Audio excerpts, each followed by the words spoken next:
মুস্তাফিজের হাতে জাদু আছে, তার বয়ে আছি আমরা। দর্শক, মাঠে নামার আগে লাইভে এসে মুস্তাফিজের বয়ে কি বললেন রোহিত শর্মা, এসবের বিস্তারিত জানতে না টেনে শেষ পর্যন্ত দেখুন। দর্শক, আইপিএলের শুরুতে দল পাননি মুস্তাফিজুর রহমান, তবে আইপিএলের শেষ পর্যায়ে দল পেয়েছিল মুস্তাফিজুর রহমান।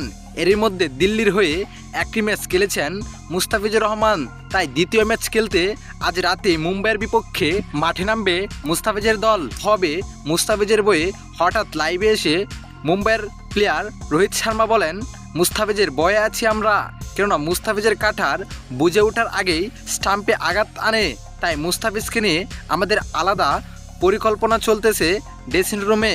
তিনি আরও বলেন, মুস্তাফিজ অনেক ভয়ানক বোলার, তাকে নিয়ে আমাদের বিশেষ পরিকল্পনায় রয়েছে। তো দর্শক, কি মনে হয় আপনার কাছে আজকের ম্যাচে মুস্তাফিজুর রহমান কয়টি উইকেট পেতে পারে? আপনার ধারণা অবশ্যই জানাবেন। আপনার মতামত এই ভিডিওর কমেন্ট বক্সে। ধন্যবাদ।